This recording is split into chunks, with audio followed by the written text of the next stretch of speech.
안녕하세요. 오늘 저희는 요한복음 12장의 한 부분을 좀 깊이 들여다볼까 합니다.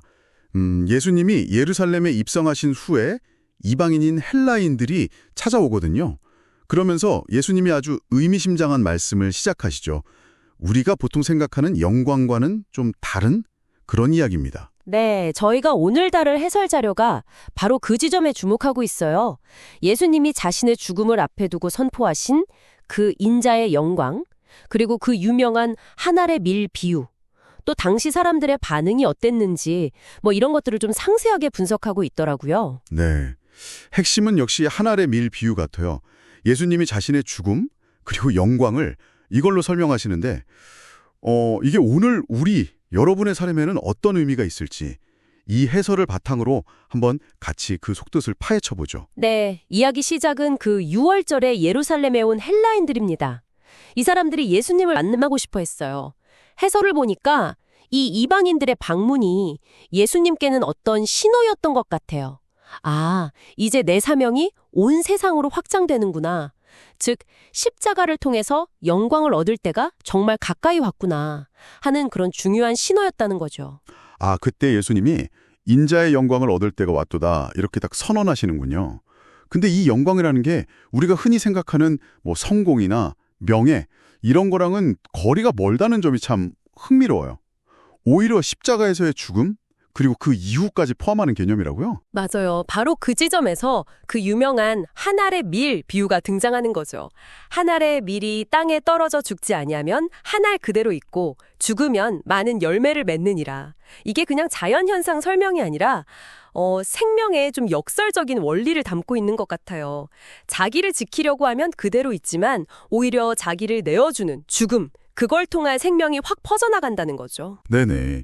예수님 자신의 길만이 아니라 그를 따르는 사람들의 삶의 방식까지도 보여주는 그런 선언처럼 들리네요. 그리고 바로 뒤에 나오는 말씀은 더 강렬한데요. 자기 목숨, 그러니까 여기서 푸시케라고 하죠. 자기 자신, 자아, 이걸 사랑하면 잃고 이 세상에서 자기 목숨을 미워하면 영생하도록 보존한다. 이 미워한다는 표현이 좀 오해하기 쉬울 것 같아요. 네, 맞아요. 해설에서도 그 부분을 딱 짚어주더라고요. 이게 문자 그대로 막 증오하고 그런 게 아니고요. 상대적인 의미라는 거죠. 덜 사랑한다, 우선순위를 좀 낮춘다.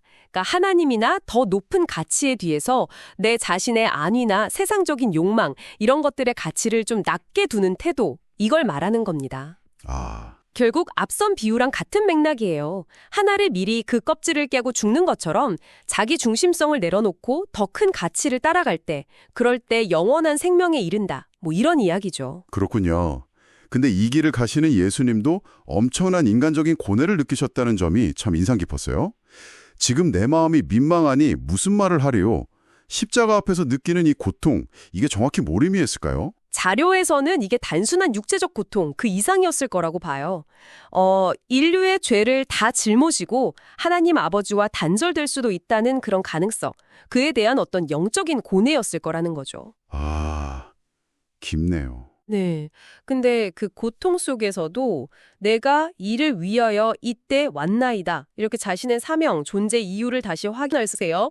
그리고 아버지여, 아버지의 이름을 영광스럽게 하옵소서 기도하면서 그 고뇌를 넘어서는 거죠. 그 결단이 가져오는 결과가 정말 엄청나네요.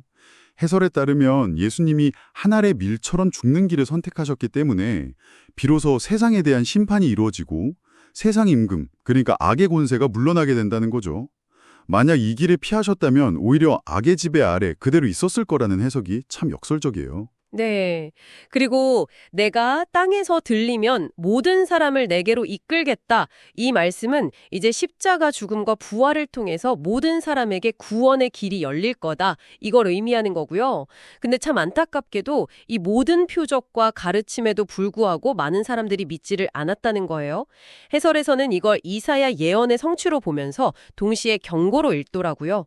반복해서 기회를 외면하면 마음이 점점 굳어질 수 있다는 거죠. 그렇죠. 심지어 지도자들 중에는 믿는 사람들도 꽤 있었는데 사람들한테 인정받는 거, 그 영광을 더 사랑해서 신앙을 숨겼다고 하죠. 사회적 지위나 평판 잃을까 봐 두려워서요. 네, 사람의 영광을 하나님의 영광보다 더 사랑한 거죠. 그런데 또 니고데모처럼 처음에는 좀 두려워했지만 나중에는 변화된 모습을 보이는 경우도 있으니까 뭐 가능성이 아예 닫힌 건 아니라는 그런 여지도 좀 남겨두는 것 같고요. 맞아요. 이런 여러 엇갈린 반응들 속에서 예수님이 마지막으로 자신의 메시지를 아주 명확하게 요약하십니다. 나를 믿는 건 곧 하나님 아버지를 믿는 거다. 나는 세상을 심판하러 온 게 아니라 구원하러 빛으로 왔다. 그리고 심판은 내가 하는 게 아니라 영생을 주는 아버지의 말씀을 거부하는 그 행위 자체가 결과를 낳는 거다.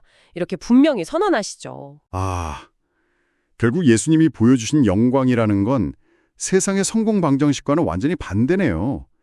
자기를 내어주는 죽음을 통해서 오히려 더 큰 생명과 열매를 맺는 길, 그거였군요. 네. 해설 자료가 바로 그 점을 아주 강조하고 있습니다.